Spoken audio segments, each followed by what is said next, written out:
ప్రతి మగాడి సక్సెస్ వెనకాల ఆడది ఉంటదంటారు. అలాగే ప్రతి మగాడి ఏడుపు వెనకాల కూడా ఖచ్చితంగా ఆడదే ఉంటది. దీని అందరూ యాక్సెప్ట్ చేయాలి. ఎందుకంటే ఈ రోజు బిగ్ బాస్ హౌస్ లో ది స్ట్రాంగెస్ట్ పర్సన్స్ ఇద్దరు, మనీష్ అండ్ హరీష్. వీళ్ళు ఎంతవరకు స్ట్రాంగ్ మనకు తెలుసు. వీళ్ళని కూడా ఏడిపించేసింది భయ్య. హరీష్ ఏడుస్తాడని చెప్పి మనం అస్సలు అనుకోం, అండ్ మనీష్ కూడా. కానీ ఈ రోజు మాత్రం హరీష్ ఏడ్చిండు, మనీష్ ఏడ్చిండు. వీళ్ళని ఏడిపించింది ఆ మహాన్ భావరాలు ఆడవాళ్ళే. దేనికంటే వాళ్ళు మాట్లాడే మాటలకి ఇక్కడ ఫిజికల్ ఫైటింగ్ ఏం జరగలేదు, కొట్టుకోలేదు, గుద్దుకోలేదు, ఏం చేయలేదు.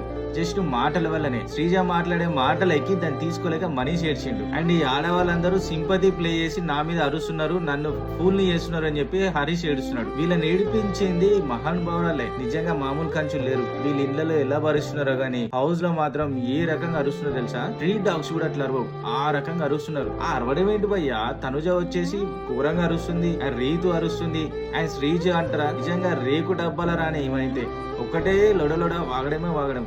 ఈ రోజు మనీష్ మీదకి వాగితే పాపం దెబ్బకు వెళ్ళి అంత స్ట్రాంగ్ పర్సన్ వెళ్ళి ఏడుస్తున్నాడు. హరీష్ అయితే నిజంగా మీరు ఎపిసోడ్ లో చూడండి, పిల్లి కూన లెక్క పడుకుండిపోయిండు. స్ట్రాంగ్ గా ఉన్న పర్సన్ కూడా ఏడిపించిండు. నిజానికి ఈ మాట కాబట్టి ప్రతి మగాడి సక్సెస్ వెనక ఆడది ఎంత వరకు ఉంటుందో ప్రతి మగాడి ఏడుపు వెనకాల కూడా ఖచ్చితంగా ఆడది ఉంటది.